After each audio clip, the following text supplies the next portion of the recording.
Break के बाद एक बार फिर से आप सभी का स्वागत है। आप देख रहे हैं हमारा खास कार्यक्रम गंगा सवेरा।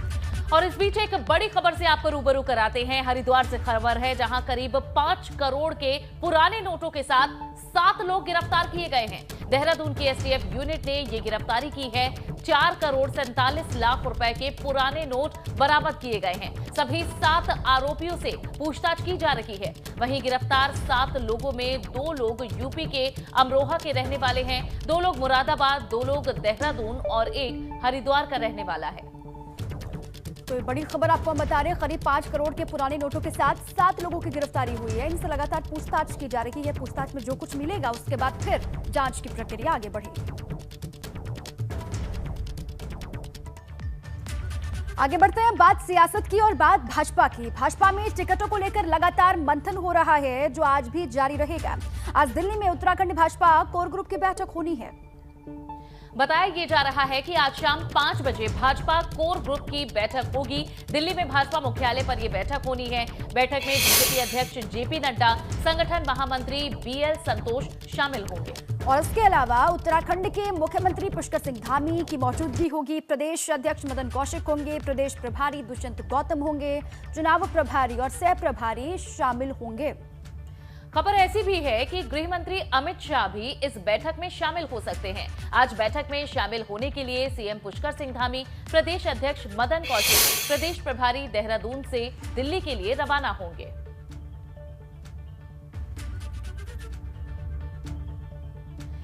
इससे पहले कल देहरादून में भाजपा कोर ग्रुप की बैठक हुई थी। मीटिंग में प्रत्याशियों के नाम पर आखिरी फैसला लिया गया। अब ये लिस्ट दिल्ली में पार्टी के आला नेताओं के सामने रखी जाएगी। वहीं टिकटों पर आखिरी मुहर लगेगी। माना जा रहा है कि अगले 1-2 दिन में भाजपा अपने प्रत्याशियों की सूची जारी कर देगी। बिल्कुल, तो लगातार इसको लेकर मंथन भी हो रहा है। टिकटों को लेकर महामंथन का दौर जारी है। बैठकें भी तमाम हो रही हैं। अब कोर ग्रुप की बैठक भी आज होनी है। क्या कुछ होता है 1 या 2 दिन में, अनु ये कहा जा रहा है कि जो लिस्ट है, जो सूची है, वो सामने आ सकती है। माथापच्ची इसी को लेकर हो रही है, किसको टिकट दिया जाए, किसका पत्ता काटा जाए, इसको लेकर तमाम बातें चल रही हैं। अब देखना ये होगा कि 1-2 दिन में पूरी स्थिति साफ होती है या फिर नहीं होती। बिल्कुल, क्योंकि ये बेहद महत्वपूर्ण क्षण होते हैं किसी भी पार्टी के लिए, और उम्मीदवारों का चयन करना एक महत्वपूर्ण प्रक्रिया है चुनावों की, जिस पर एक लंबा मंथन चलता है।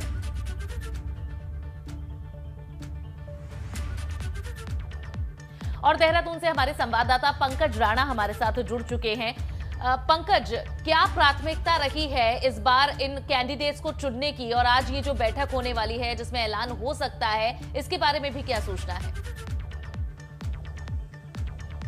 देखिए, पिछले 3 दिनों से भाजपा का देहरादून में मंथन चल रहा था टिकटों को लेकर, और इसमें आखिरी रणनीति भाजपा ने तैयार कर ली है, क्योंकि 21 तारीख से उत्तराखंड में नामांकन प्रक्रिया शुरू हो जाएगी। उससे पहले संभवतः माना जा रहा है कि भाजपा आज या कल पहली लिस्ट जारी कर सकती है। जिस तरह से उत्तर प्रदेश में पहले चरण की कई नामों की लिस्ट जारी कर दी है, उसी तरह से उत्तराखंड में भी ये लिस्ट जारी की जा सकती है। दिल्ली में आज शाम को 5 बजे मंथन होना है, उसके बाद आगामी रणनीति तैयार की जाएगी। देहरादून में जो 3 दिन तक मंथन हुआ है, उसमें एक-एक सीट पर तमाम कार्यकर्ताओं से बातचीत की गई है, रायशुमारी हुई है। मुख्यमंत्री समेत तमाम जो पार्टी के वरिष्ठ पदाधिकारी हैं, वो देहरादून में मौजूद रहे थे। उन्होंने 3-3 नामों का पैनल तैयार कर लिया है, और ये 3 नामों का पैनल अब केंद्रीय पार्लियामेंट्री बोर्ड को जाएगा, और उसमें से एक नाम पर मोहर लगाई जाएगी। तमाम जो नेता हैं वो अपनी अपनी तरह से सेटिंग में लगे हुए हैं, वो दिल्ली तक की दौड़ में लगे हुए हैं, क्योंकि कई नाम ऐसे हैं जिसमें नाम जो टिकट कटने की संभावना बताई जा रही है। लेकिन अभी तक जो सूचना मिली है उसमें इस तरह की खबरें आ रही हैं कि भाजपा ऐसे नाम जिन पर विरोध की स्थिति नहीं है, यानी कि जो कैबिनेट मंत्री हैं,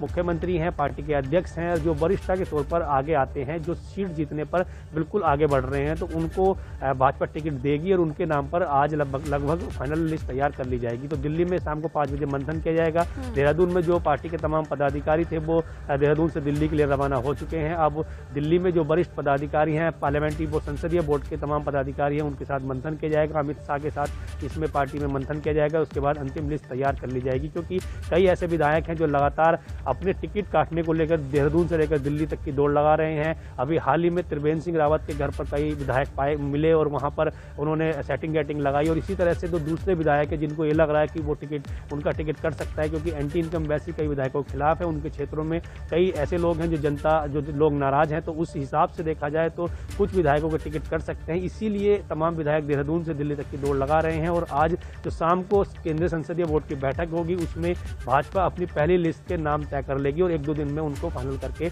जारी कर देगी। जी बिल्कुल पंकज, बहुत बहुत शुक्रिया इस पूरी जानकारी के लिए आपका। बिल्कुल, तो आज की बैठक से क्या कुछ निकल करके आते हैं उस पर भी लगातार नजर होगी। बैठक में क्या होता है, क्या दावेदारों के नाम अनाउंस कर दिए जाते हैं, इस पर भी लगातार नजर होगी। अनु, अब आगे बढ़ते हैं। उत्तराखंड कांग्रेस भी जल्द ही अपने प्रत्याशियों की लिस्ट जारी कर सकती है, ऐसी खबर मिल रही है। कांग्रेस की स्क्रीनिंग कमेटी और केंद्रीय चुनाव समिति की बैठकें होने के बाद कांग्रेस के प्रत्याशियों को लिस्ट का अब इंतजार है। बिल्कुल, ये इंतजार काफी लंबा इन प्रत्याशियों के लिए रहता है हमेशा। ऐसा कहा जा रहा है कि जल्द ही कांग्रेस आला कमान प्रत्याशियों की सूची जारी करेगी। वहीं कांग्रेस की दिल्ली में सीईसी बैठक के बाद आज कांग्रेस के नेता हरीश रावत और प्रदेश अध्यक्ष गणेश गोदियाल, साथ ही प्रीतम सिंह देहरादून पहुंचेंगे। और आज ये सभी देहरादून पहुंच करके कई बैठकों में शरीक होने वाले हैं। चुनाव के मद्देनजर बैठकें होंगी और रणनीति तैयार की जाएगी। आगे किस तरीके से बढ़ना है चुनाव को लेकर, किस तरीके से बीजेपी को हराना है, ये पूरी कोशिश है कांग्रेस की उत्तराखंड में। और आज की बैठक में भी रणनीति तैयार की जाएगी। उम्मीदवारों को लेकर लगातार मंथन हो ही रहा है। बिल्कुल, और यही वो नेता है जो एक अच्छा फीडबैक भी इन कैंडिडेट्स को लेकर दीपा हमेशा देते हैं, तो आला कमान भी इन्हीं से ही आगे चर्चा करेगा। और वहीं अनु, सियासी गलियारों में चर्चा है कि कांग्रेस के 2 बड़े नेता भाजपा में शामिल हो सकते हैं। कांग्रेस महिला मोर्चा की प्रदेश अध्यक्ष सरिता आर्य की भाजपा चुनाव प्रभारी प्रहलाद जोशी से मुलाकात हुई है और इस मुलाकात के बाद सियासी गलियारों में चर्चा है कि सरिता आर्य भाजपा में जा सकते हैं। बिल्कुल, ये कयास काफी लगाए जा रहे हैं। दरअसल सरिता आर्य नैनीताल सीट पर 2017 में कांग्रेस की प्रत्याशी थी, मगर संजीव आर्य के कांग्रेस में शामिल होने के बाद उन्हें अपना टिकट कटने की आशंका है, ये डर है, और इसीलिए बताया जा रहा है कि सरिता आर्य कांग्रेस से खफा है। और उधर सियासी गलियारों में भी इस बात की चर्चा है कि किशोर उपाध्याय भाजपा में शामिल हो सकते हैं। किशोर उपाध्याय की कांग्रेस ने पार्टी में मिली सभी जिम्मेदारी उनसे छीन ली है, और जिसके बाद चर्चा है कि किशोर उपाध्याय भाजपा में जा सकते हैं। कांग्रेस की सच्ची सिपाही की तरह अभी तक लगी हूँ। देखिए, मुझे अगर यहाँ से इग्नोर किया जाएगा तो फिर हम मजबूर हैं अपने लिए। हर कोई स्वतंत्र है, मेरी सारी बहनें स्वतंत्र हैं। मैं तो अपनी बहनों को भी कोई दबाव नहीं डालूंगी। हर कोई बहन स्वतंत्र है। अगर यहाँ से महिलाओं को इग्नोर किया जाएगा तो मेरी बहनें स्वतंत्र हैं। बीजेपी में जा सकती हैं आप? जी, बीजेपी अगर टिकट देती है तो आप बीजेपी में जाएंगी? हाँ, बिल्कुल जाऊंगी। देखिए, भाजपा की बात हो गई, बात कांग्रेस की भी हो गई। अब बात कर लेते हैं आम आदमी पार्टी की। कर्नल अजय कोटियाल इन दिनों गंगोत्री विधानसभा क्षेत्र में डोर टू डोर कैंपेन करने में जुटे हुए युद्ध स्तर पर। लोक गायक रजनीकांत सिमवाल ने कोटियाल को अपना समर्थन दिया है। वहीं कोटियाल का कहना है कि आम आदमी पार्टी अब तक 51 सीटों पर प्रत्याशियों की घोषणा कर चुकी है। अगले कुछ रोज में बाकी 19 विधानसभा सीटों पर भी प्रत्याशियों की घोषणा कर दी जाएगी। पार्टी को आज ये क्षमता नहीं है किसी पार्टी के पास कि हम कैसे डिक्लेयर करें कि हमारे कौन कैंडिडेट हैं। पता चला आज डिक्लेयर करा, 4 दिन के बाद ना वो दूसरी पार्टी में जाके मिलेंगे। तो इन पार्टियों को तो मेरे ख्याल से जनता को एक्सेप्ट नहीं करना चाहिए, क्योंकि ये खाली अपना इंटरेस्ट देख रही है। एक बार ट्राई करके देखें। आम आदमी पार्टी को 9 साल पुरानी बनी हुई पार्टी है, वो सारे काम करके दिखाए हैं जिसे बोलते हैं उत्तराखंड के सुलगते हुए सवाल, और वहाँ करके दिखाए हैं जहाँ पे कि बहुत तगड़ा बीजेपी और कांग्रेस का पॉलिटिकल युद्ध होता था।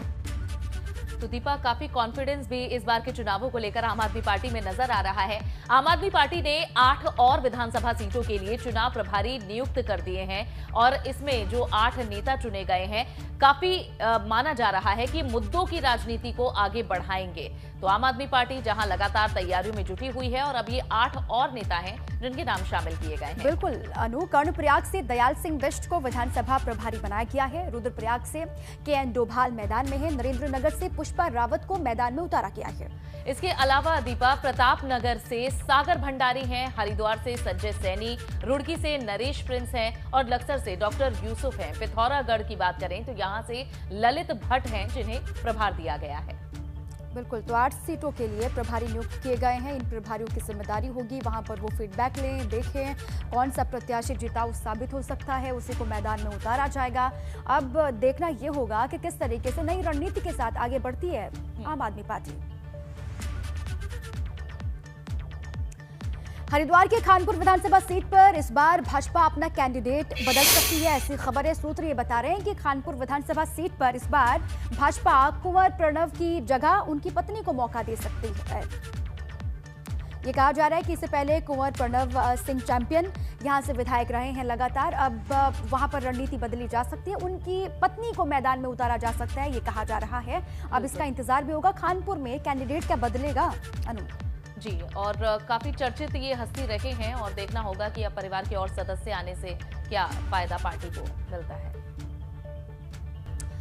चलिए आगे बढ़ते हैं। सीएम पुष्कर सिंह धामी के हल्द्वानी दौरे के दौरान एक महिला उनके पैरों में गिरकर अपनी पीड़ा बयां कर रही थी। बताया जा रहा है कि महिला उपनलकर्मी थी। इस मामले पर अब कांग्रेस ने सरकार को घेरना भी शुरू कर दिया है। कांग्रेस नेता सुमित ने यह आरोप लगाया है कि सरकार ने उपनल कर्मियों की अनदेखी की है। सोचने वाली बात है कि उपनल कर्मी जो 90 दिन से ऊपर धरने पर बैठे और उनको एक कोरा आश्वासन दिया जिससे उन्होंने धरने को समाप्त करा। मुख्यमंत्री के प्रतिनिधि बतौर एक व्यक्ति गए वहाँ, उन्होंने उनको आश्वासन दिया कि कैबिनेट में आपकी मांगों को रखा जाएगा और वो पूरी होंगी। और जिस प्रकार से छल आ गया उन्हें, वो उनकी निगाहें जड़ी रहीं कैबिनेट बैठकों पे, लेकिन उपनल वालों को धोखा मिला। ऐसी पुलिस कर्मी जो हैं उनके पे ग्रेड जो 4600 वाला मसला था उसमें भी उनको आश्वासन दिया, उनको धोखा मिला। और चलिए अब शुरुआत करेंगे धुआंधार 22 की।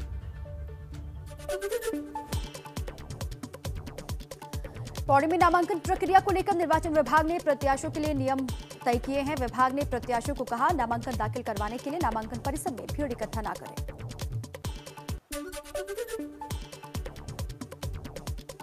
पिथौरागढ़ में मतदान कर्मियों की ट्रेनिंग शुरू हो गई है। निर्वाचन अधिकारी ने कहा है कि जिले की हर विधानसभा का डेटाबेस तैयार किया गया है। ट्रेनिंग के लिए 400 से 500 कर्मचारी बुलाए गए।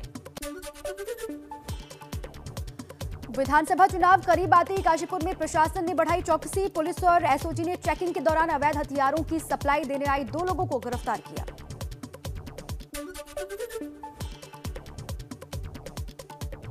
चौदह फरवरी को होने वाले मतदान को लेकर अल्मोड़ा में मतदान कर्मियों को दी जा रही है ट्रेनिंग। 17, 18 और 19 जनवरी को 3 दिनों तक चलेगा प्रशिक्षण कार्यक्रम। रुड़की में बोले बीजेपी विधायक प्रदीप बत्रा, 2022 चुनाव में जनता 5 साल के विकास कामों पर करेगी वोट। जनता इस बार भी बीजेपी का साथ देकर विधायक बनाएगी। और चलिए इसी के साथ गंगा सवेरा में फिलहाल के लिए बस इतना ही।